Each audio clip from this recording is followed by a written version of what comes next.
Hello students, कैसे हैं? बढ़िया जी सर। आज हम लोग अपने सेकंड सेशन की ओर मूव करते हैं। लास्ट सेशन में हम लोगों ने सेक्शन नंबर 1 कंप्लीट देख लिया था टैक्स लॉ में और इनकम टैक्स एक्ट 1961 में, और हम लोगों ने सेक्शन 2 क्लॉज 7 को भी देखा था, सब क्लॉज 7। जरा देखते हैं आज हम लोग उसमें आगे चलते हैं, क्या बात करता है, क्या बात करता है। Assessment, section 2 clause 8। Section 2 clause 8 कहता है असेसमेंट। चलिए हम इसके पहले अब कुछ फिर से कहानियां आपके साथ शेयर कर दें आगे बढ़ने से पहले। जब हम इनकम टैक्स की बात करते हैं ना,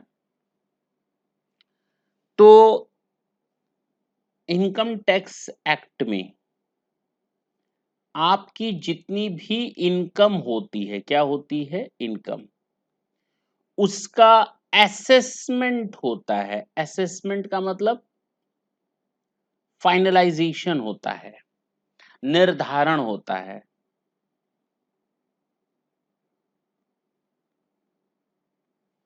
जिसको हम लोग कर निर्धारण, टैक्स असेसमेंट भी बोलते हैं।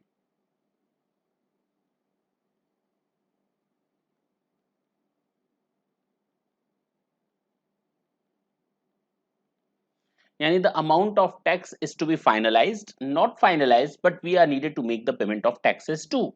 हमें केवल इनकम टैक्स को फाइनल नहीं करना है कि अरे इनकम कितनी हुई, ना ना ना ना ना ना, उसके बाद हमको टैक्स भी कैलकुलेट करना पड़ता है और उसका फिर असेसमेंट यानी कि फाइनलाइजेशन होता है। फाइनलाइजेशन करने के पीछे पूरा एक सिस्टम काम करता है, वो आज अब की बात नहीं है, लेकिन हाँ, ये देखने वाली बात है कि होता कब है।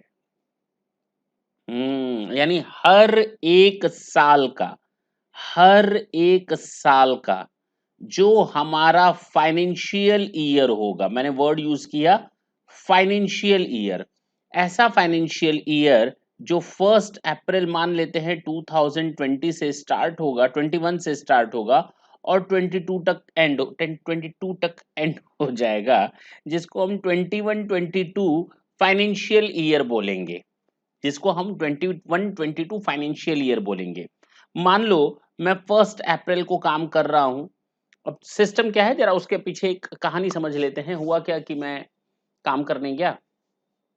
गवर्नमेंट को हमको क्या चाहिए? गवर्नमेंट को हमसे क्या चाहिए? टैक्स चाहिए। टैक्स किस पर चाहिए? इनकम पर चाहिए। इनकम कब कमाते हैं? डेली कमाते हैं। हम सुबह निकले काम पर, शाम को काम धाम करके आए, थके मांदे, बिल्कुल निढाल से घर के दरवाजे पर पहुंचे। जैसे ही मैंने वहां पर अपनी गाड़ी रोकी, तब तक एक बंदा मुझे मेरे घर के गेट पर दिखाई दिया। हमने पूछा, भाई आप कौन? उसने कहा, इनकम टैक्स डिपार्टमेंट से, रात को 10 बजे। मैंने कहा बोलो। कह रहे दिन भर कमाए हो, गवर्नमेंट को टैक्स चाहिए, बताओ कितना कमाए हो हैं? कितना कमाए हो, दिन भर कितना कमाए हो? अब मैं उसको हिसाब किताब दूं? चलो, दे दिया हिसाब। डेली डेली आएगा क्या वो ऐसे? और गवर्नमेंट कितने घरों के दरवाजे पर इनकम टैक्स डिपार्टमेंट के बंदों को बैठा सकती है? पॉसिबिलिटी है? नहीं सर, ये तो आप गलत बोल रहे हैं। हफ्ते में कर ले? नहीं सर, ये भी पॉसिबल नहीं है। पूरे साल का करिए। आपने कहा पूरे साल का करिए, मींस मेरे घर के दरवाजे पर कोई नहीं आएगा पूरे 1 साल तक, जिस साल मैं कमाऊंगा। यानी 1 अप्रैल 21 से लेकर 31 मार्च 22 तक मैं जो कुछ भी अर्न करूंगा, कुछ एक्सेप्शंस छोड़ दें, मैं जो कुछ भी अर्न करूंगा, गवर्नमेंट इस समय के बारे में हमसे कोई सवाल जवाब नहीं करेगी। जैसे ही साल खत्म होगा, गवर्नमेंट ने हमको बोला है कि आप अपनी इनकम का सेल्फ असेसमेंट कर लो, इनकम का सेल्फ असेसमेंट कर लो, और उस सेल्फ असेसमेंट के बाद टैक्स कैलकुलेट कर लो, और टैक्स कैलकुलेशन करने के बाद आप इनकम टैक्स इसका पेमेंट कर लो। पेड करने के बाद टैक्स का इनकम टैक्स रिटर्न फाइल कर देना। क्या बोला उसने? इनकम टैक्स रिटर्न फाइल कर देना। This is the way. मेरी बात ढंग से समझें सर। सबसे पहले आप सेल्फ असेसमेंट करेंगे कि आपने 1 अप्रैल से लेकर 31 मार्च 2022 तक कितना कमाया। कब करेंगे? 31 मार्च 2022 के एंड होने के बाद, आफ्टर द कंप्लीशन, यानी completion of this one period. जैसे ही ये कंप्लीट होगी, हम 1 अप्रैल से लेकर 31 मार्च तक, अब मुझे मालूम है क्या हुआ था, अब मुझे मालूम है क्या हुआ था पिछले साल, उस पूरे साल को हिसाब में लेंगे और पूरी इनकम कैलकुलेट करेंगे, प्रॉफिट या लॉस जो होगा, उसके हिसाब से हम टैक्स कैलकुलेट करेंगे और गवर्नमेंट को पे कर देंगे। गवर्नमेंट को पे करेंगे, गवर्नमेंट को कैसे मालूम कि कौन-सी इनकम पर आपने कितना टैक्स दिया है? भई आपने तो पेमेंट किसको किया होगा? भई पेमेंट किसको किया होगा? हमने ना ये पेमेंट इनकम टैक्स डिपार्टमेंट को किया होगा। किसको किया होगा? हमने ये पेमेंट बैंक को किया होगा। गवर्नमेंट अब हर डिपार्टमेंट का अलग-अलग बैंक नहीं खोलेगी। मेरी बात समझना। पता चला इनकम टैक्स डिपार्टमेंट का अलग कैश प्लस माइनस, तो पता चला डिपार्टमेंट वाले लोग कहेंगे कैश दे दो, हिसाब देखेंगे। मीन्स गवर्नमेंट ने ऐसा कुछ नहीं रखा। गवर्नमेंट ने कहा आपको हमारे ट्रेजरी में जो कुछ भी, खजाने में, ट्रेजरी मतलब खजाना, तो हमारे ट्रेजरी में जो कुछ भी जमा करना है उसके लिए ट्रेजरी चालान आता है या चालान आता है। आप उस चालान को फिल करो, पेमेंट कर दो बैंक के थ्रू, मेरे पास पैसा आ जाएगा। Government is saying like that. Now the government just want to know whether the amount you paid to them is okay according with the income calculation or not. Means whatever the income you have just calculated by yourself, now on that particular amount of income you calculated the right amount of tax, and the right amount of tax has been already deposited in the bank or not. Government just want to know all these things. Now हमने तो government को पे कर दिया, लेकिन government को ये भी तो जानना है पेमेंट तो आगे कितनी इनकम पर तुमने कितना टैक्स दिया भाई। तो जब हम वो डिटेल इनकम टैक्स डिपार्टमेंट को फाइल करते हैं, उसको हम कहते हैं इनकम टैक्स रिटर्न फाइल करना। उसको हम लोग कहते हैं इनकम टैक्स रिटर्न फाइल करना। यानी अब हम डिपार्टमेंट के पास जाएंगे, मैंने कहा देख ये मेरी इनकम, ये मेरी इनकम, ये मेरी इनकम, ये मेरी इनकम, टोटल इतनी इनकम, इस पर टैक्स बना इतना, इस टैक्स को पेमेंट करना था, देखो ये रसीद है, मैंने पेमेंट कर दिया, वो रसीद इसके ऊपर नथी कर दी, ये ले लो इनकम टैक्स रिटर्न। मेरी बात समझना। अब डिपार्टमेंट कहेगा हाँ हाँ हाँ अब तुम चले जाओ। That is end of my work relating to that particular year. That's it. It doesn't mean at all the account has been closed. Now the next proceedings will be done by the department itself. ऐसा नहीं है कि हमारा काम यहीं खत्म, account close हो गया। हमको, मैंने ये इनकम कैलकुलेट की, इस पर टैक्स कैलकुलेट किया और उस टैक्स को मैंने गवर्नमेंट को जमा कर दिया, गवर्नमेंट को मैंने इनकम टैक्स रिटर्न दे दी, वहां दिखा दिया ये टैक्स हम पेड कर चुके हैं, मेरा हिसाब मेरी तरफ से मेरे कैलकुलेशन के हिसाब से पूरा हो चुका है। अब मुझे आपको कुछ भी नहीं देना, ये मैं कहता हूं। लेकिन गवर्नमेंट को भी तो चेक करने दो कि क्या उसने जो इनकम कैलकुलेट की है, all those calculated income are okay or not. First of all they will do that. Now the next proceedings will be done by the government itself, means department of the income tax. They will do that. That is not me. अब हमने गेंद उनके पाले में फेंक दी, अब वो calculation करेंगे, इनकम टैक्स क्या कैलकुलेशन करेंगे, अगर कुछ प्लस माइनस होगा मांगेंगे, बुलाएंगे, नोटिस देंगे, डिटेल मंगवाएंगे, बात खत्म। वो बात की बात है। कहने का मतलब ये समझ में आया, सिस्टम कुछ ऐसा होता है। अच्छा, अब हमारी जो इनकम है ये हमने किस साल की कैलकुलेट की सर? 21-22। और टैक्स मैंने कब दिया सर? 22 खत्म होने के बाद, यानी 21-22 खत्म होने के बाद, यानी 22-23 में, यानी 1 अप्रैल 21 से लेकर 31 मार्च 22 तक आपकी ये इनकम होगी। और इसी इनकम पर आप टैक्स देंगे गवर्नमेंट को 1 अप्रैल 22 से लेकर, जैसे ही साल खत्म होगा तब। और ये पूरा एक साल डिटरमाइन किया गया है। इसकी ड्यू डेट्स वगैरह होती हैं, अभी हम वो नहीं बता रहे। इसको हम लोग कहते हैं प्रीवियस ईयर। क्या बोलते हैं? ये जो फाइनेंशियल ईयर है, जिस साल हम लोग कमाते हैं, उसको हम लोग कहते हैं प्रीवियस ईयर।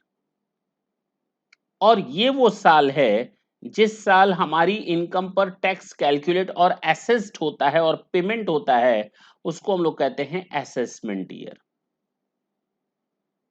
असेसमेंट ईयर ये वो ईयर होता है जिसमें हम कमाते हैं और इस साल कमाई हुई इनकम पर हम इस साल टैक्स देते हैं। इसको हम लोग कहते हैं assessment year. Clear? Yes sir, पक्का।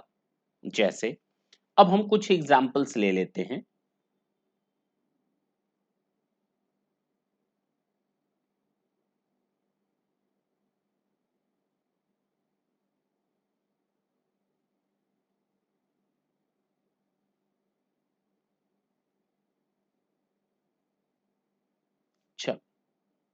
मान लेते हैं ये है आपका 1 अप्रैल 20 से लेकर 31 मार्च 21। अच्छा, 1 अप्रैल 21 से लेकर 31 मार्च 22, 1 अप्रैल 22 से लेकर 31 मार्च 23। ये चलता रहेगा, साल आता है साल जाता है, जैसे ही साल जाता है फिर नया साल आ जाता है। तो बेसिकली हम लोग बात करते हैं केवल और केवल फाइनेंशियल ईयर की, क्योंकि दूसरा ईयर होता है कैलेंडर ईयर जो जनवरी से एंड तक चलता है, ठीक है ना। लेकिन गवर्नमेंट कहती है सारे के सारे टैक्स प्रोसीडिंग्स हम लोग फाइनेंशियल ईयर के हिसाब से रखेंगे। अच्छा, अगर मैंने इस साल इनकम कमाई है तो ये कहलाएगा प्रीवियस ईयर। कौन सा ईयर सर? Previous year. कौन सा प्रीवियस ईयर सर? 2021, जिस साल हम लोग कमाते हैं। अच्छा, इस साल कमाया तो इसका असेसमेंट ईयर क्या होगा सर? इसका असेसमेंट ईयर होगा 21-22। Is it clear? अच्छा, ये तो पहले साल का हिसाब किताब खत्म। दूसरे साल की बात करते हैं, प्रीवियस ईयर है 21-22। ऊपर देखें कौन सी डेट में हम कमा रहे हैं, 21-22। लेकिन इसकी जो हमें रिटर्न दाखिल करनी पड़ेगी, टैक्स असेसमेंट वगैरह होगा, वो असेसमेंट ईयर में होगा। कब होगा? 22-23 में। बात समझ में आई? अच्छा, इसके बाद फिर हम लोग 22-23 में भी कमाएंगे, ऐसा तो है नहीं 22-23 में नहीं कमाएंगे। तो 22-23 में जो कमाएंगे उसको कहा जाएगा 22-23। क्या बोला जाएगा? 23। अच्छा, और इसका असेसमेंट ईयर नेक्स्ट ईयर हो जाएगा, बोलो ना, 23-24। यानी एक इनकम के दो ईयर आपको नजर आएंगे, एक ही इनकम के दो ईयर नजर आएंगे। लेकिन जिस साल हम कमाते हैं उसको प्रीवियस ईयर कहा जाता है, और जिस साल हम टैक्स असेसमेंट और कैलकुलेशन करते हैं उसका, उसको हम लोग असेसमेंट ईयर करते हैं।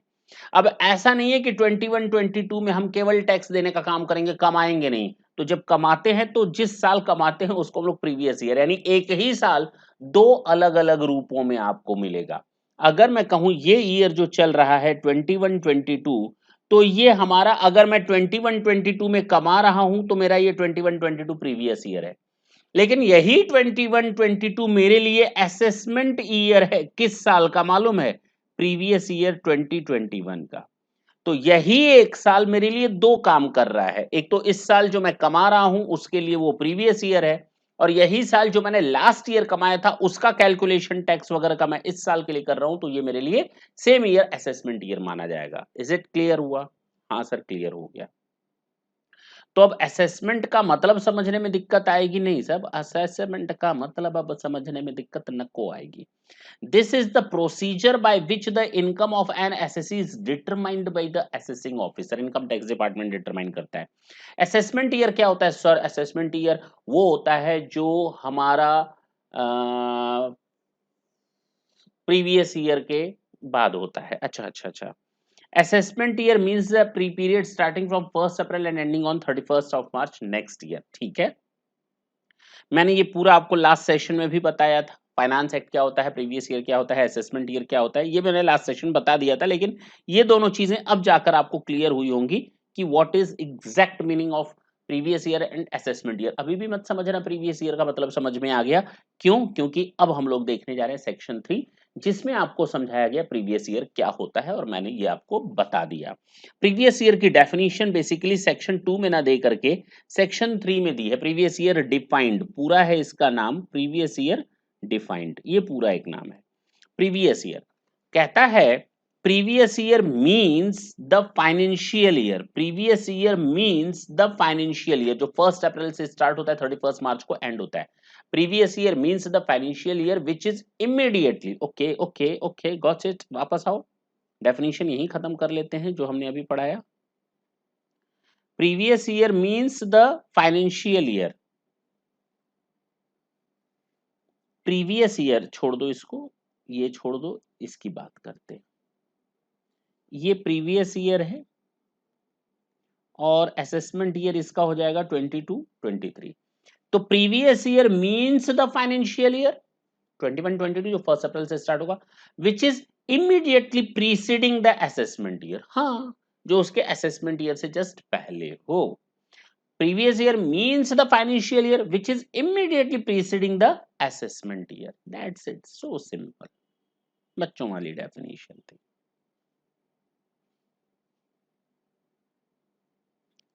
Previous year means the financial which is immediately preceding the assessment year. That is it. अच्छा, अब आते हैं, जब मैंने शुरू में ही बताया था तो मैंने कहा था पर्सन के ऊपर हमारा लगता है, जब हमने आपको ये एसएससी का मतलब बताया था तो एसएससी में फर्स्ट वर्ड ही मैंने यहाँ पर अंडरलाइन किया था, SSC means person, SSC means every person. अब पर्सन का मतलब क्या होता है भाई? पर्सन का मतलब वो जिनको टैक्स देना है, पर्सन का मतलब वो जिनको टैक्स देना है, पर्सन का मतलब वो जिनको टैक्स देना है इनकम टैक्स के हिसाब से। अब इनकम टैक्स के हिसाब से किनको टैक्स देना है? किसी को छोड़ा जाएगा क्या? ना ना ना ना ना, किसी को नहीं छोड़ा गया है इनकम टैक्स में, टैक्स सबको देना है भाई। अरे बोलो ना, टैक्स सबको देना है, चाहे वो इंडिविजुअल ही क्यों ना हो, वो इंडिविजुअल पर्सन माना जाएगा इनकम टैक्स में। क्या माना जाएगा? पर्सन। यानी इंडिविजुअल्स क्या होते हैं सर? पर्सन्स होते हैं, कोई दिक्कत नहीं। अच्छा अच्छा, अगर कोई कहे नहीं हम लोग तो मिलजुल कर रहते हैं, हम अलग अलग नहीं रहते, इंडिविजुअल्स नहीं है, हम पूरी घर कुटुंब जो है ना, मेरा फैमिली है ना, वो मिलजुल कर रहता है। अगर मिलजुल कर रहता है और वो हिंदू फैमिली है तो उसको हम लोग हिंदू अनडिवाइडेड फैमिली का नाम देंगे। और अगर कोई हिंदू अनडिवाइडेड फैमिली कमाती है तो उसके ऊपर भी टैक्स लगेगा, एचयूएफ के ऊपर भी टैक्स लगेगा। अगर हिंदू अनडिवाइडेड फैमिली कमाती है तो उसके ऊपर भी टैक्स लगेगा। Is it clear? यानी एक अकेला कमा रहा है तो उसके ऊपर भी टैक्स लगा, सारे घर वाले मिलकर के कमा रहे हैं, उसका सिस्टम दूसरा है, देखेंगे, वो भी हमारा कहलाएगा हिंदू अनडिवाइडेड फैमिली। वो ये नहीं कर सकते हम लोग तो इंडिविजुअल इंडिविजुअल नहीं कमाते, हम लोग तो मिलकर कमाते हैं। अरे मिलकर कमाते हो तो दो ना टैक्स किस नाम से दोगे? एचयूएफ के नाम से देंगे। थर्ड, कहते हैं नहीं नहीं नहीं, हम लोग ना आपस के फैमिली मेंबर्स नहीं है, मिलकर कमाते हैं लेकिन आपस के फैमिली मेंबर्स नहीं है, वो किसी और जगह से आए हैं, मैं कहीं और से आया हूं, हम दोनों मिल करके कमाते हैं। तो गवर्नमेंट ने कहा ठीक है, इसका मतलब ये पार्टनरशिप फर्म हुई। क्या हुई? फर्म। ये क्या हो गई? Partnership firm. तो अगर कोई लोग मिल करके काम करते हैं और कमाते हैं और पार्टनरशिप बनाकर काम करते हैं तो उसको हम पार्टनरशिप फर्म को भी पर्सन कहेंगे, क्योंकि वो कमाते हैं, फर्म के नाम से कमाते हैं। अब फर्म दो तरह की होती है, एक अनलिमिटेड लायबिलिटी और दूसरा लिमिटेड लायबिलिटी।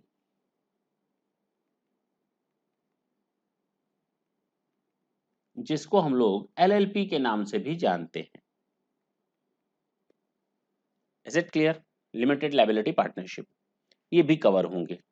अच्छा, लेकिन हम कहें नहीं, हम किसी के साथ मिलकर काम करते हैं लेकिन हम लोगों के बीच में कोई एग्रीमेंट नहीं है, वो कहीं और से आया है, हम भी कहीं और से आए हैं, दोनों लोग मिलकर काम करते हैं लेकिन हम दोनों के बीच में कोई पार्टनरशिप है ही नहीं। अब गवर्नमेंट परेशान, भाई ये तो गवर्नमेंट को चूना लगाने वाली बात है। पर्सन की डेफिनेशन में कोई आएगा तभी तो वो टैक्स देगा। अब जो पर्सन होगा तभी तो एसएससी होगा, और अगर एसएससी मींस अगर पर्सन होगा तो वो एसएससी होगा, अगर एसएससी ही नहीं होगा तो फिर उसके ऊपर टैक्स कहाँ से लगेगा? तो यहाँ पर उसको एसएससी बनाना जरूरी है। तो पर्सन कौन कौन है वो बताना जरूरी है। तो कोई अकेला काम कर रहा है उसको पर्सन बना दिया, कोई मिल करके पूरा घर काम कर रहा है तो एचयूएफ बना दिया, दो लोग दूर दूर से हैं वो लोग आपस में मिलकर काम करते हैं एग्रीमेंट करके तो उसको पार्टनरशिप फॉर्म बोल दिया, चाहे वो लिमिटेड लायबिलिटी पार्टनरशिप फॉर्म हो चाहे अनलिमिटेड लायबिलिटी पार्टनरशिप फॉर्म हो। अब इसके बाद दोनों कहते हैं नहीं हम लोगों ने कोई एग्रीमेंट किया ही नहीं, मिल करके काम करते हैं, अब बोलो। तो गवर्नमेंट ने कहा लो, हम उसको एसोसिएशन ऑफ पर्सन और बॉडी ऑफ इंडिविजुअल बोलते हैं। क्या बोलते हैं? Association of person and body of individual, association of person and body of individual, उसको एक नाम दिया गया। अभी हम डिटेल में देखेंगे, अभी हम आपको समझा रहे पर्सन की डेफिनेशन में किन को शामिल किया गया, इंडिविजुअल किया गया, एचयूएफ किया गया, फर्म किया गया, एओपीबीआई किया गया, और तो और कंपनी को भी शामिल किया गया, लोकल अथॉरिटी,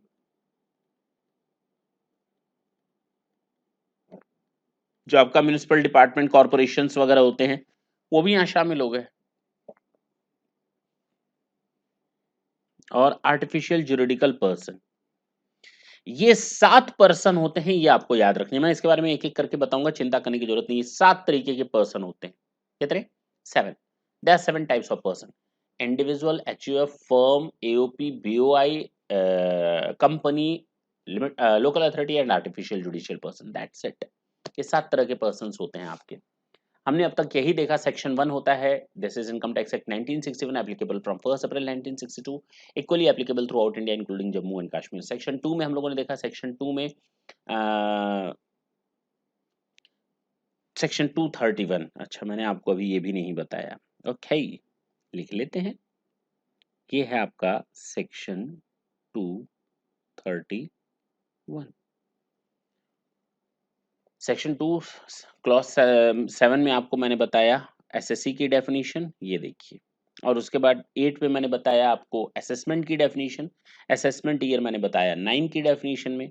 और 231 पर्सन की डेफिनेशन बता रहे हैं, जिसमें शामिल होते हैं individual, HUF, firm, AOP, BOI, local authority, artificial judicial person and company.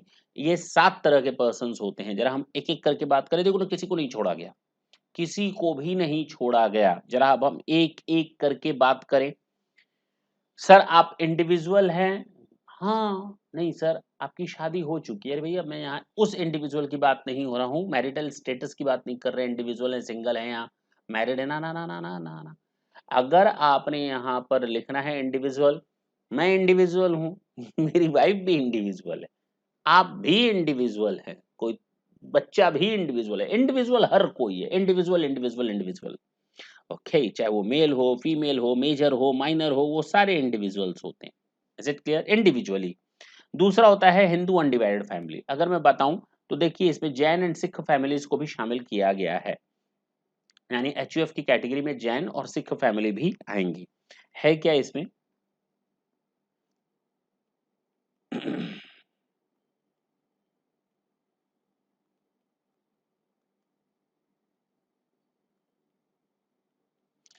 इसको हम लोग शॉर्ट में एचयूएफ बोलते हैं। अनडिवाइडेड का मतलब सांझा चूल्हा, सांझा चूल्हा मतलब सांझा चूल्हा का मतलब जहां पर पूरी फैमिली एक साथ रहती है, एक जगह ज्वाइंट फैमिलीज। ठीक, अच्छा इसकी पूरी कहानी है, पूरा एक चैप्टर पढ़ेंगे, उसमें पूरा डिटेल जानेंगे, लेकिन यहाँ पर क्योंकि फर्स्ट चैप्टर वो उस डेफिनेशन में लिखा है तो दिमाग में चलेगा कि एचयूएफ का मतलब क्या होता है, वो मैं समझाने जा रहा हूँ। एचयूएफ का मतलब हुआ यहाँ पर कि मान लो कोई हिंदू फैमिली है, वहां पर जैसे ही कोई बच्चा पैदा होता है, उआ उआ करता है, तो वो उस फैमिली का मेंबर बन जाता है।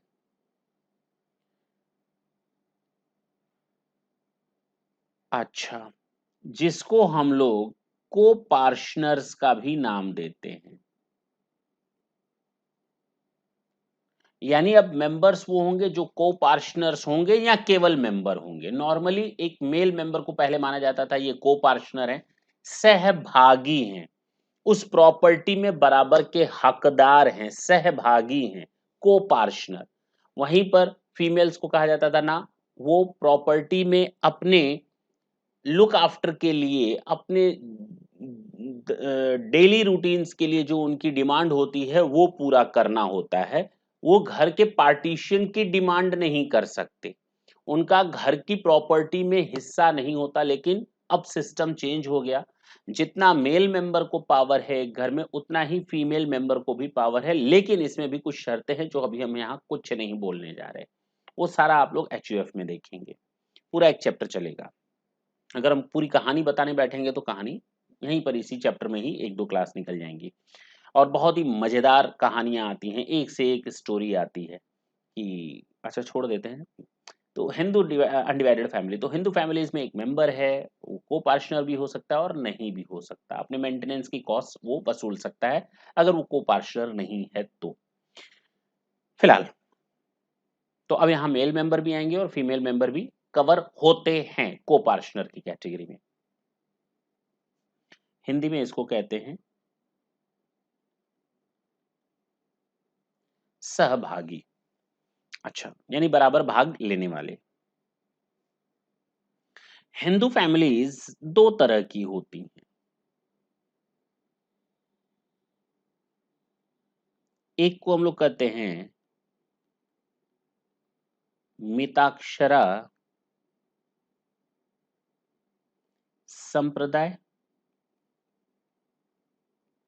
या थ्योरी जिसको कहते हैं। दूसरा होता है दाय भाग।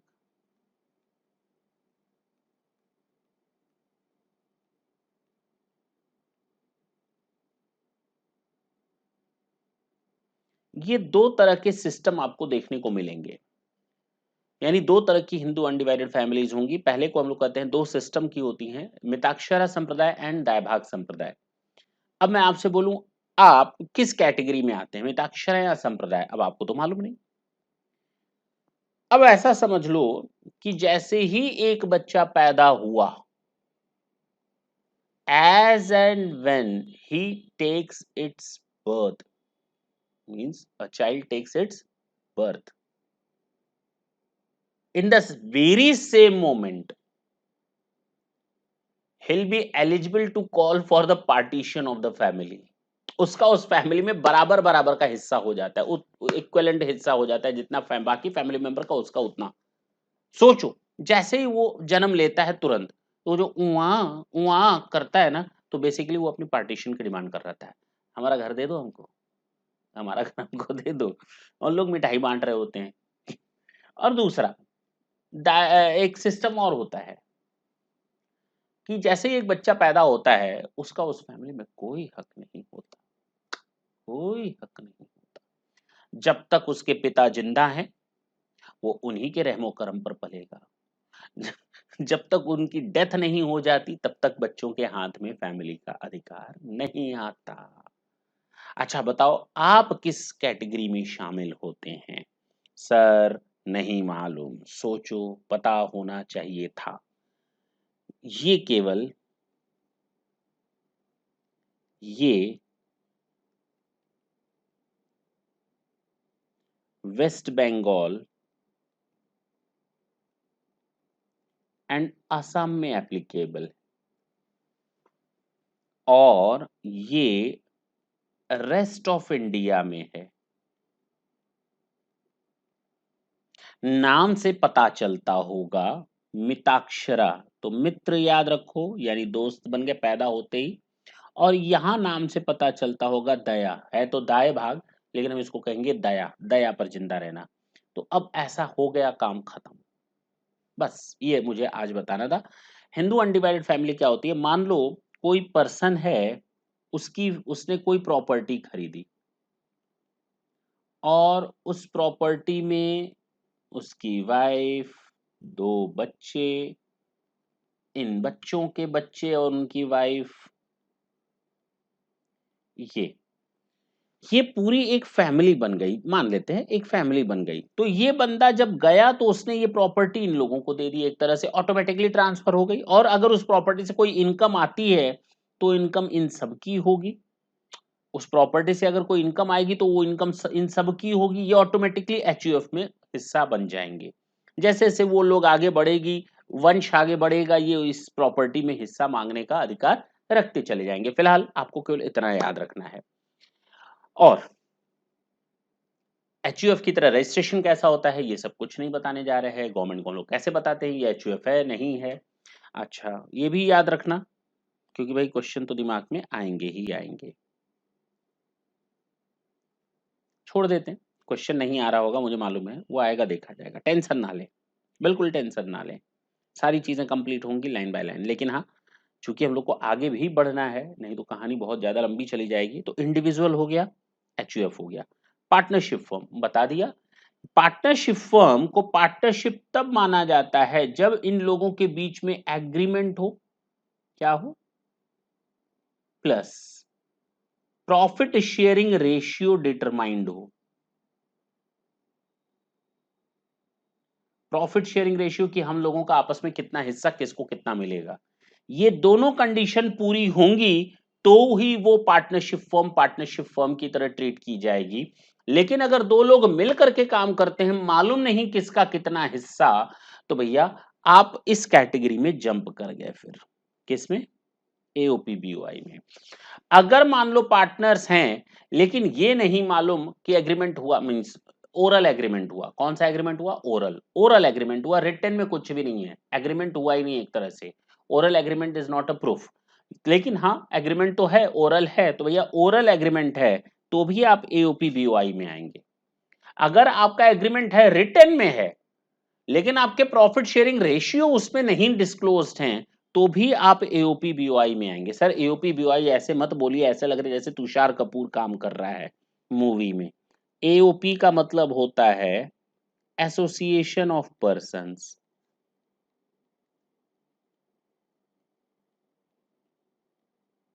और बीओआई का मतलब होता है बॉडी ऑफ इंडिविजुअल्स।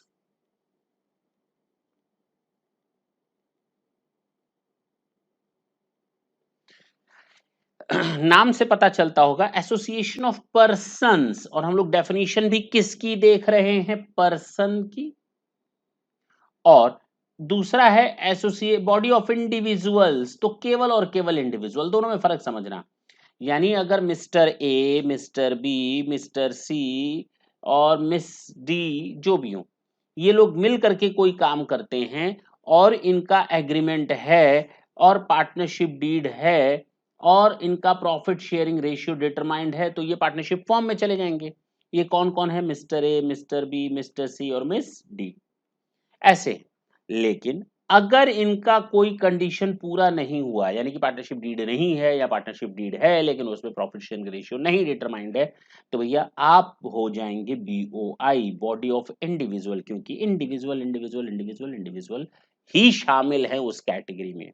लेकिन अगर मैं कहूं मिस्टर ए है, वाई एंड कंपनी है, मिस्टर सी है और एक एचयूएफ है, 2 मिनट के लिए, ये लोग मिल करके, एक ये प्राइवेट लिमिटेड है, ये लोग मिल करके कोई पार्टनरशिप करते हैं, पार्टनरशिप डीड नहीं है या है तो प्रॉफिट शेयरिंग रेशियो नहीं है। अगर कुछ ऐसा है तो उस केस में ये लोग पार्टनरशिप फर्म की तरह ट्रीट नहीं किए जाएंगे, ये एसोसिएशन ऑफ पर्सन की तरह ट्रीट किए जाएंगे, क्योंकि ये इंडिविजुअल है, ये इंडिविजुअल है, लेकिन बाकी दो लोग इंडिविजुअल नहीं है। अरे बोलो ना, समझ में आया? ये इंडिविजुअल नहीं है, ये इंडिविजुअल नहीं है, तो हम ये कैसे बोल दें ये बॉडी ऑफ इंडिविजुअल्स हैं, ये एसोसिएशन ऑफ पर्संस हैं। Is it clear? Yes sir. तो हमने ये भी क्लियर कर दिया। कंपनी इंडियन कंपनी और फॉरेन कंपनी दो होती हैं, आएगा, चिंता करने की जरूरत नहीं है। लोकल अथॉरिटीज जैसे आपका नगर निगम होता है ना, म्युनिसिपल कॉर्पोरेशंस वगैरह, तो गवर्नमेंट अगर कमा रही है तो भी गवर्नमेंट गवर्नमेंट को टैक्स देगी। सोचो अगर कोई गवर्नमेंट डिपार्टमेंट है तो it is of, if you are just thinking that the government department are no need to make the payment of taxes to the government because the government is making the payment of taxes to the government, what a rubbish, not at all, government department are to be treated equally at par with us।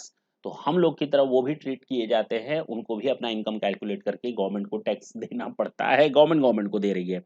Any other artificial juridical person,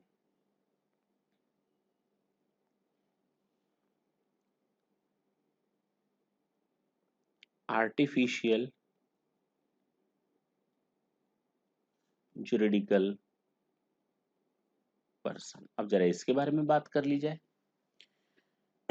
इसको दो तरह से समझ सकते हो। एक company है, उस कंपनी को, कंपनी जब तक थी तब तक वो कंपनी की तरह पर्सन मानी जाती थी, लेकिन कंपनी हो गई इंसॉल्वेंट, या कह दो कंपनी चली गई लिक्विडेशन के प्रोसेस में। और जैसे ही कंपनी लिक्विडेशन के प्रोसेस में गई तो कंपनी के सारे राइट्स मिल जाएंगे लिक्विडेटर को। किसको? लिक्विडेटर को। सारे के सारे राइट किसको मिल गए? लिक्विडेटर को, जिसको हम कहते हैं समापक। अगर नाम ने आपने नाम सुना हो तो अच्छी बात है, नहीं सुना तो भी समझ लो कि जब एक कंपनी लीगली फॉर्म्ड होती है तो लीगली खत्म भी होती है, उसका लिक्विडेशन भी एक लीगल प्रोसेस में होता है। ऐसा नहीं कि आज शुरू किया आज खत्म कर दिया ना, उसका पूरा एक सिस्टम होता है, बनाने में पूरा डॉक्यूमेंटेशन लगता है, मेमोरेंडम लगता है, आर्टिकल लगता है, फलाना डिमाका, उसी तरह उसका खत्म होना भी होता है, पूरा एक लीगल प्रोसेस के थ्रू होता है। मान लो कि जैसे ही कंपनी लिक्विडेट हुई, कंपनी अब खत्म होने जा रही है, लिक्विडेट हुई, तो कंपनी के लिक्विडेशन के लिए लिक्विडेटर अपॉइंट हो जाता है। कौन अपॉइंट होता है? लिक्विडेटर अपॉइंट हो जाता है। तो अब कंपनी की जितनी भी एसेट्स हैं, लायबिलिटीज हैं, सारा का सारा पैसा किसके फेवर में चला जाता है? ऑटोमेटिकली लिक्विडेटर के फेवर में चला जाता है। अब इस लिक्विडेटर की जिम्मेदारी होती है कि वो कंपनी की एसेट्स को सेल करे और लायबिलिटीज को मीट आउट करके बचा हुआ पैसा शेयर होल्डर में बांट दे। ये इसका सिस्टम होता है। तो अब किसके हाथ में चला गया लिक्विडेटर, तो इसको कहा गया आर्टिफिशियल जुरिडिकल पर्सन, क्योंकि ये कंपनी तो है नहीं। Is it clear? अच्छा, इसी तरह मान लो इंसान ने इंसानों के ऊपर तो टैक्स लगाया ही लगाया, इंसान ने इंसानों के ऊपर तो टैक्स लगाया ही लगाया, भगवान को भी टैक्स के दायरे में डाल दिया। जैसे आपके टेम्पल्स होते हैं, मॉस्क होते हैं, गुरुद्वारा होते हैं, चर्च होते हैं, वो सारे के सारे इसी कैटेगरी में आते हैं। वो सारे के सारे इसी कैटेगरी में आते हैं। यानी कि अगर कोई मंदिर, मस्जिद, गुरुद्वारा, गिरजाघर कुछ भी कमा रहे हैं, they are also needed to make the payment of taxes. Artificial persons हैं वो, उनसे भी पैसा लिया गया। यानी कि आप भगवान के मंदिर में कुछ चढ़ा कर आते हो तो ऐसा नहीं, वो वहां पे उससे भी तो टैक्स लिया जाता है। तो कहा गया कि ये टैक्स जाएगा इन 7 लोगों से। और देखो ना, सारे लोग कवर हो गए इसमें। क्या हो गए? सारे लोग कवर हो गए। Individual, HUF, firm, AOP BOI, company, local authority, artificial judicial person, that's it. अगर मैं शुरू से अब बोलूं, सेक्शन 1 मैंने बोला था, this is income tax act 1961 applicable from 1 April 1962, equally applicable through out India including Jammu and Kashmir. Section 2 clause 7 मैंने बताया था, हर एक एसएससी का मतलब जो होता है वो पर्सन होता है। सारा का सारा इसका डेफिनेशन बताया था, जो टैक्स देने के लायक होता है इनकम टैक्स एक्ट के हिसाब से या किसी दूसरे लॉ के हिसाब से, टैक्स के अगेंस्ट जो था, या फिर जिनके ऊपर रिफंड ड्यू होता है, जिनकी लॉस होती है, ये चीज बताई थी मैंने। सेक्शन 2 सब सेक्शन 9 मैंने बताया था, असेसमेंट ईयर। असेसमेंट ईयर, उसके बाद मैंने बताया सेक्शन 3 आपको प्रीवियस ईयर की definition. Previous year means the financial year which is immediately preceding the assessment year. Section 3 मैंने बताया हो गया। सेक्शन 2 क्लॉज 31 मैंने बताया, पर्सन की डेफिनेशन। 7 तरह के पर्सन होते हैं, individual, HUF, firm, AOP BOI, local authority, artificial judicial person और कंपनी, दैट्स इट। आते हैं सेक्शन 4 की बात करते हैं।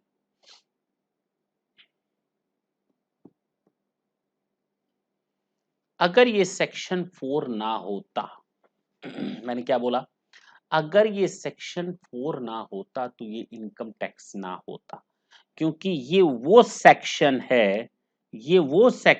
है जो पूरे इनकम टैक्स को चार्ज कर रहा है। तो charging section of income tax, तो इनकम टैक्स को चार्ज करने वाला सेक्शन है सेक्शन 4। अगर तुम ना होते। ओ, अच्छा, एक गाना आया था ना, सोचो कितना निगेटिव भरा हुआ गाना था, लोग समझ ही नहीं पाए इसको, खूब हिट हुआ गाना था। अगर तुम मिल जाओ जमाना छोड़ देंगे हम भाई। अगर तुम मिल जाओ तो जमाना छोड़ देंगे हम। ये कौन सी बात हुई? मतलब इतनी नफरत इतनी नफरत इन नफरत की इंतहा हो गई, और गाना था डिफरेंट टाइप का। तो अगर तुम मिल जाओ जमाना छोड़ देंगे हम। अरे तो जियो, काय मरने के ख्याल कर रहे हो? तो कहा गया section 4 charging section, every person. अच्छा, छोड़ देते हैं, सेक्शन 4 की बात करते हैं आपके सामने।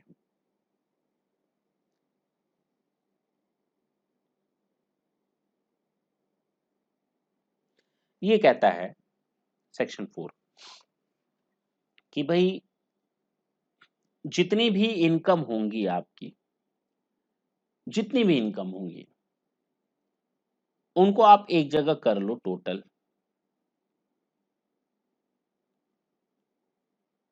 उसको कर लो टोटल। इसको हम कहेंगे ग्रॉस टोटल इनकम। क्या नाम देंगे? जितनी भी इनकम्स हैं उसको हम कहेंगे ग्रॉस टोटल इनकम। उसमें से माइनस कर दो डिडक्शंस। क्या माइनस कर दो? जो भी आपको डिडक्शंस मिलनी है, इसको हम नाम देंगे टैक्सेबल इनकम। नहीं नहीं, बोलो। और इस टैक्सेबल इनकम को इनटू कर देंगे टैक्स रेट्स से, तो ये आ जाएगा टैक्स ऑन टोटल इनकम। तो sir total income, taxable income दोनों एक ही चीज होती है। इसको हम लोग टीआई भी बोलते हैं, और टैक्सेबल इनकम में इसको हम लोग जीटीआई बोलते हैं, ग्रॉस टोटल इनकम। सारी इनकम जहां-जहां से मैंने कमाई सब इकट्ठा करके एक जगह रखा तो वो हो गया ग्रॉस टोटल इनकम। उसमें से कुछ छूट मिल गई, माफी हो गई, हटा दो। बाकी इनकम पर टैक्स लगना है, टैक्स रेट को मल्टीप्लाई कर दो, आपका आ गया टैक्स। इसमें interest and fees and penalty जोड़ दो। ये आप गई आपकी ग्रॉस लायबिलिटी, जो हमें गवर्नमेंट को टैक्स पे करना है। ग्रॉस लायबिलिटी माइनस कर दो टैक्स पेड, जो आपने गवर्नमेंट के पास टैक्स पे किया। अभी थोड़ी देर पहले बताया था ना, ठीक करके बता दिया बैंक में। कभी कभी टीडीएस भी घट जाता है, कभी कभी टीसीएस भी घट जाता है, वो भी माइनस कर लो। ये सेल्फ पेड है, सेल्फ असेसमेंट टैक्स वाला। ये टीडीएस क्या टीसीएस क्या अभी समझने की जरूरत नहीं है, ये नेट लायबिलिटी है। ये तरीका होता है आपको, ये बताया चार्जिंग सेक्शन ने। सोचो ना, चार्जिंग सेक्शन ने ऊपर इनकम जो होती हैं ये 5 होती हैं, और ये किस सेक्शन में दी हुई हैं? सेक्शन 14 में बताया है कि हमारी टोटल मिलाकर 5 तरह की इनकम्स होती हैं। क्या होती हैं? सैलरी की इनकम होती है, हाउस प्रॉपर्टी की इनकम होती है, बिजनेस से इनकम कमाते हैं आप, बिजनेस या प्रोफेशन से कमाते हैं आप, कैपिटल गेन से कमाते हैं, और बचे खुचे इनकम फ्रॉम अदर सोर्सेज से कमाते हैं। तो टोटल 5, और ये पांचों के बारे में किस में दिया गया? सेक्शन 14। तो सेक्शन 14 कहता है 5 हेड्स ऑफ इनकम होती है। देखो ना, 1 + 4 = 5। 14 मतलब 1 + 4 = 5। तो they are 5 heads of income. वो किसने बोला है? सेक्शन 14 ने। Salary, house property, PGBP, capital gain, other sources. ज्यादा मगजमारी नहीं करने का, जितना मैं बता रहा हूं बस उतना दिमाग में रखने का। मुझे मालूम है ना, तो आपको सैलरी मालूम है ना, हाउस प्रॉपर्टी क्या होता है ना, तो कैपिटल गेन मालूम है ना, तो अदर सोर्सेज ना मालूम है ना, तो पीजीबीपी मालूम है। बिल्कुल किनारे करो, आएगा सेक्शन 14। 2 सेक्शन 3 सेशन के बाद आएगा, चिंता करने की जरूरत नहीं। जब नया चैप्टर स्टार्ट होगा तो नया चैप्टर हम लोग का सेक्शन 14 से ही स्टार्ट होगा। वो यही बताएगा they are 5 heads of income. कुछ भी कमा लो, कैसा भी कमा लो, कहीं भी कमा लो, वो इन 5 में ही आएगा। There is no 6 head of income. तो 2 चीजें फिर याद रखने वाली बात आ गई। सर हेड्स ऑफ इनकम कितने होते हैं?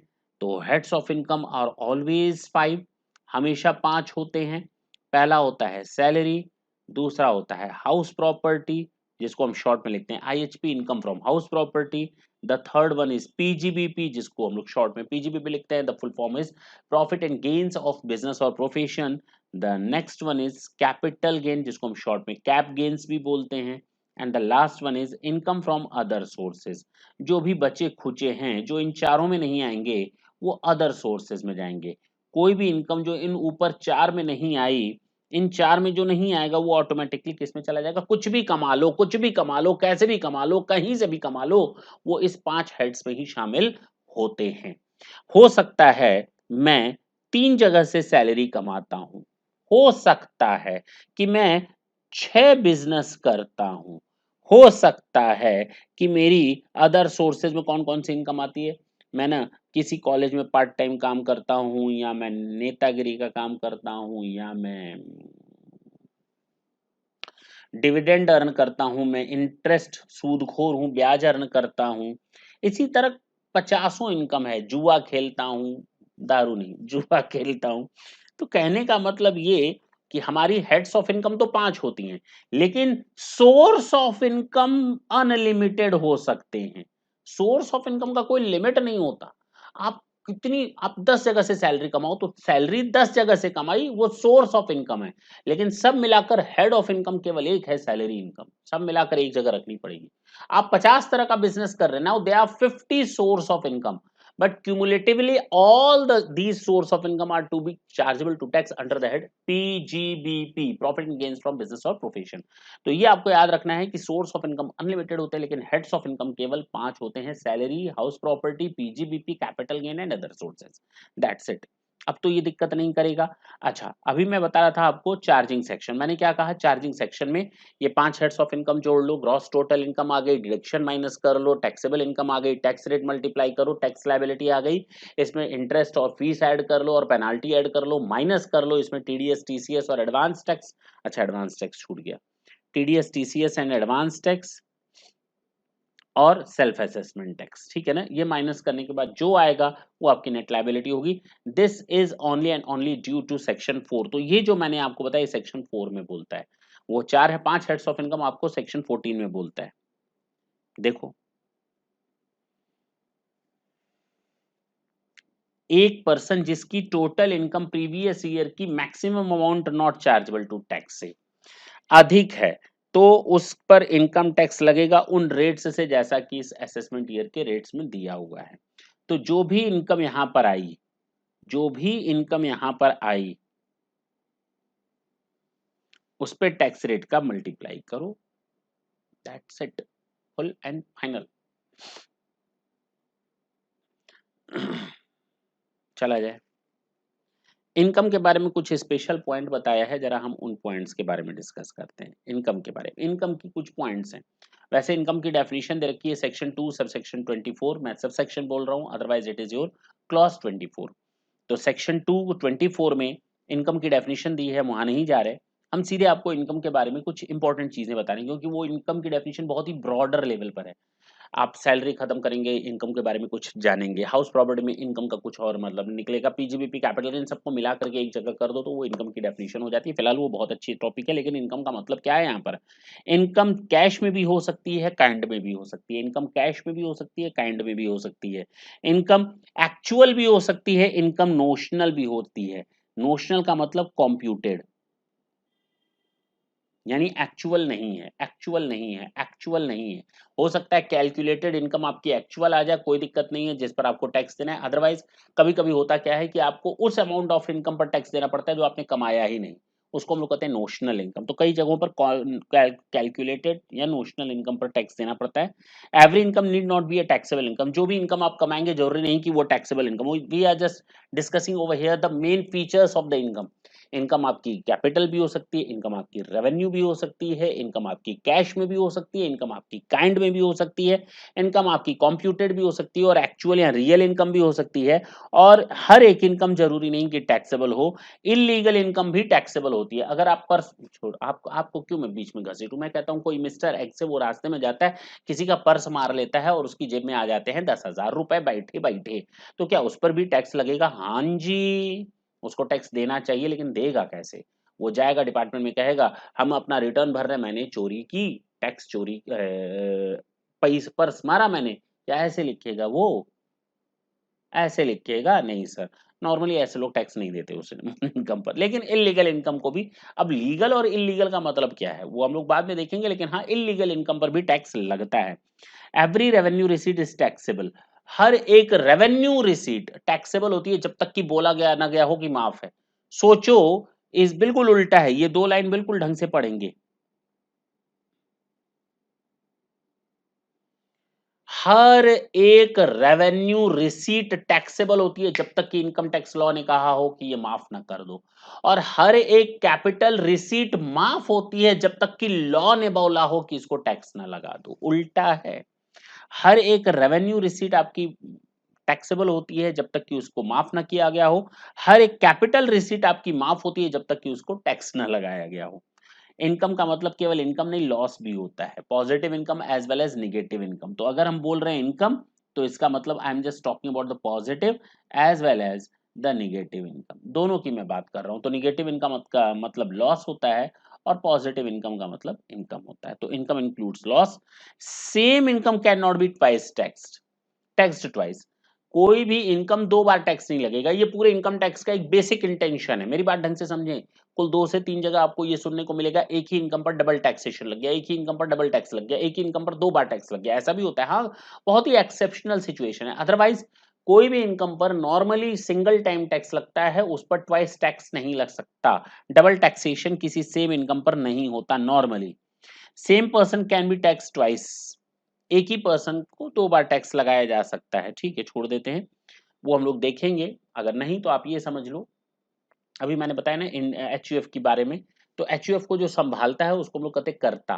तो एचयूएफ पर टैक्स अलग लगेगा, कर्ता अगर कुछ कमा रहा है तो उस पर टैक्स अलग लगेगा। देखो, मान लेते हैं ये मिस्टर ए है, ये कर्ता भी है, एक हिंदू अनडिवाइडेड फैमिली का क्या है, कर्ता, कर्ता धर्ता। यानी उस फैमिली को पालने पोसने वाला ये है।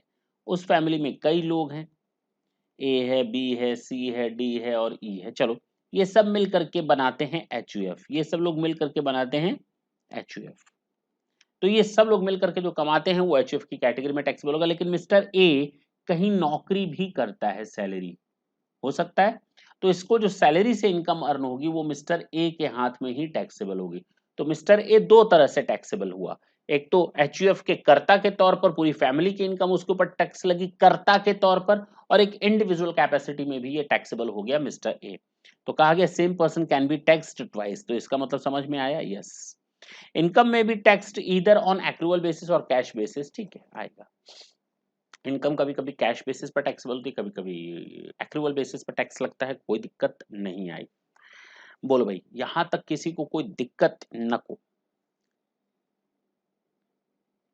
अब हम आपके सामने एक बेस रखने जा रहे हैं। I am not going to tell you anything else, but yes, ये एक छोटी सी कहानी मैं आपके साथ डिस्कस करना चाहता हूँ, जो हम लोग को नेक्स्ट सेशन में पढ़ना है, और पूरा का पूरा नेक्स्ट सेशन हम लोग का केवल इस चैप्टर को कंप्लीट करने में लग जाएगा। उम्मीद करते हैं नेक्स्ट सेशन में ये चैप्टर थ्योरेटिकली हमारा पूरा कंप्लीट हो जाएगा। प्रैक्टिकली उसके बाद हम लोग न्यूमेरिकल स्टार्ट करेंगे। Got it? Yes sir.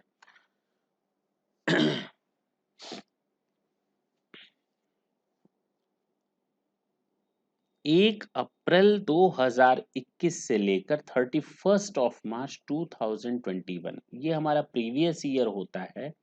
और इस पर जो टैक्स लगता है वो असेसमेंट ईयर में लगता है, और असेसमेंट ईयर आपका जहां साल खत्म हुआ प्रीवियस ईयर उसके बाद स्टार्ट हो जाता है असेसमेंट ईयर। तो इसके लिए ये है। तो मैंने अभी आपको यही कहानी बताई कि जो कुछ भी यहाँ कमाओगे यहाँ टैक्स दोगे, यहाँ उसकी इनकम असेस्ड होगी। लेकिन कहा गया कुछ ऐसे एक्सेप्शंस हैं, मेरी बात समझें, कुछ ऐसे एक्सेप्शंस हैं जो कहते हैं कि ना ना ना ना ना ना, कुछ केसेस में हम असेसमेंट ईयर का वेट नहीं करेंगे। नहीं भाई नहीं, हम असेसमेंट ईयर का वेट नहीं करेंगे, हम प्रीवियस ईयर में ही टैक्स लगा देंगे। यानी प्रीवियस ईयर ही असेसमेंट ईयर, यानी प्रीवियस ईयर 21-22 का असेसमेंट ईयर 21-22 ही होगा। इसके ये 5 केसेस हैं। अब जरा ढंग से सुन लियो। ये 5 केसेस ऐसे हैं जहां पर ये प्रीवियस ईयर की इनकम पर प्रीवियस ईयर में ही टैक्स लग जाता है ना? आश्चर्य की बात। प्रीवियस ईयर की इनकम पर प्रीवियस ईयर में ही टैक्स लगेगा। हाँ, असेसमेंट ईयर तक वेट करने की जरूरत नहीं है। 21-22 की इनकम पर 21-22 में ही टैक्स लगा दो। पहला कहता है सेक्शन 172, सेकंड है 174, थर्ड है 174 ए, 175 एंड 176। ये 5 सेक्शन है, 172, 174, 174 ए, 175, 176। क्या बोलता है ये 172? Shipping business of a non resident. मैं केवल हिंट दे रहा हूं आज। Shipping business of a non resident, shipping business of a non resident. Word सुनेंगे अब भाई आप, ये वर्ड से आप वाकिफ नहीं है, मींस मैंने आपको इसके बारे में कुछ भी नहीं बताया। जैसे ही ये चैप्टर खत्म होगा, सर इतने पॉइंट्स बचे रह जाएंगे। हाँ बिल्कुल बचेंगे। धीरे धीरे करते करते, हौले हौले करते करते चीजें ग्रिप में आती चली जाएंगी। ये तो प्रैक्टिकली पॉसिबल भी नहीं है कि सारी टर्मिनोलॉजी हम एक या दो क्लास में खत्म कर दें और सक्सेसफुली हम आपको समझा भी दें और आपको वो चीजें अगले सेशन तक याद भी रहेंगी। तो जब जिसकी जैसे जहां जरूरत पड़ेगी वो पॉइंट मैं आपके साथ डिस्कस करूंगा। मंत्र पढ़ लियो। Section 172 shipping business of a non resident. तो जब हम लोग नॉन रेजिडेंट पढ़ेंगे, चलो एक कहानी और हम पढ़ लेते हैं आज। कहानी मतलब छोटी सी बात है कि जो इनकम टैक्स की एक खूबी है ना, वो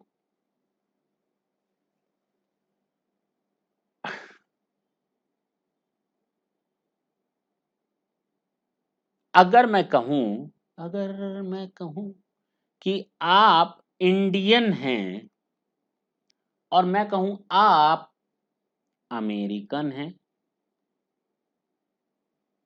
अगर मैं कहूं आप इंडियन हैं तो क्या आप गवर्नमेंट को टैक्स देंगे? क्या अमेरिकन से इंडियन गवर्नमेंट टैक्स वसूलेगी? क्या अमेरिकन से इंडियन गवर्नमेंट टैक्स वसूलेगी या इंडियन सिटीजन से टैक्स वसूलेगी? सर इंडियन सिटीजन से अमेरिकन से काहे के लिए वसूलेंगे? नहीं, ये सोचना आपका गलत है, आपकी सोच घटिया है। इस सोच को थोड़ा दूर करें। इनकम टैक्स सिटीजनशिप के बेसिस पर नहीं चार्ज होता। इनकम टैक्स सिटीजनशिप के बेसिस पर नहीं लगता।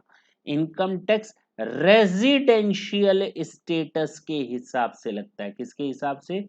इनकम टैक्स रेसिडेंशियल स्टेटसशिप के इस बेसिस पर लगता है, निवासीय स्थिति के बेसिस पर। हिंदी में इसको कहते हैं निवासी।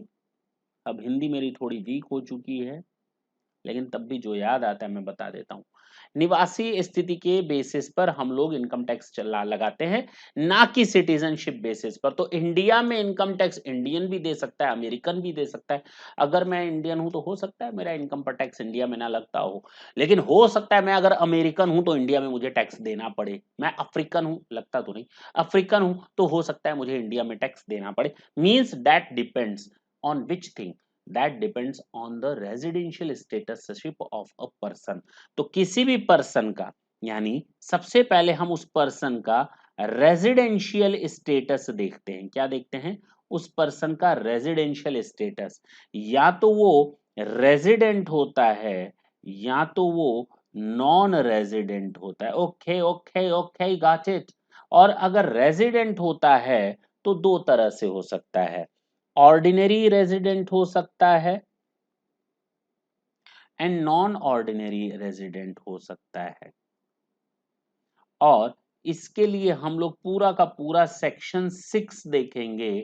पूरा का पूरा इस पे 2 लेक्चर्स चलेंगे, इत्मीनान से, चिंता करने की जरूरत नहीं है। तो ये आपका पढ़ना पड़ेगा आपको रेजिडेंशियल स्टेटस चैप्टर में, जो इसके बाद आएगा। और वो आपको बताएगा कि एसएससी या पर्सन दो तरीके से होंगे, या तो रेसिडेंट होगा या तो नॉन रेसिडेंट होगा। अगर रेसिडेंट है तो फिर दो तरीके से हो सकता है, ordinary resident and not ordinary resident. ये हो सकते हैं हमारे पर्सन्स। अच्छा, मैंने यहाँ नॉन रेजिडेंट वर्ड यूज किया, मेरी बात ढंग से समझे। छोटी छोटी बातें हैं, छोटी छोटी बातें, रातें लंबी हो जाती, बातें नहीं। नॉन रेसिडेंट और नॉन रेजिडेंट इंडियन, दोनों में फर्क होता है। अगर आपके दिमाग में एनआरआई वर्ड आ गया तो आप गलत सोच रहे हैं। मैंने एनआरआई वर्ड नहीं यूज किया, मैंने कहा केवल नॉन रेजिडेंट। मैंने नॉन रेजिडेंट इंडियन नहीं बोला, ना ना ना ना। अगर मैं एनआरआई बोलता तो वहां इंडियन आ जाता, यानी कि वो इंडियन सिटीजन हो गया। आई am not talking about NRI, I am talking about non resident only. तो नॉन रेजिडेंट के बारे में मैं केवल बोल रहा हूं, नॉन रेजिडेंट इंडियन के बारे में मैं नहीं बोल रहा। यहां तक आपको डन है? कोई फिक्र करने की जरूरत नहीं है। तो मैं नॉन रेजिडेंट बोलूंगा, जब नॉन रेजिडेंट इंडियन वर्ड आएगा तो हम उस समय नॉन रेजिडेंट इंडियन वर्ड बोलेंगे। अब इसका मैं एक एग्जांपल आपको दे देता हूं, क्योंकि इसकी तो पूरी थ्योरी हम लोग को नेक्स्ट सेशन पढ़ना है। 172, 174, 174 ए, 175 एंड 176 हमको तो नेक्स्ट सेशन में देखना ही है। लेकिन कहा गया कि एक नॉन रेजिडेंट शिपिंग बिजनेस है, एक एग्जांपल मैं दे रहा हूं। नॉन रेजिडेंट शिपिंग बिजनेस का मतलब हुआ एक विदेशी कंपनी, चलो अमेरिकन कंपनी का एक जहाज इंडिया के पोर्ट पर खड़ा है। क्लियर है? उसने माल लादा, उसने लोगों को लादा और टाटा बाय बाय बोल दिया।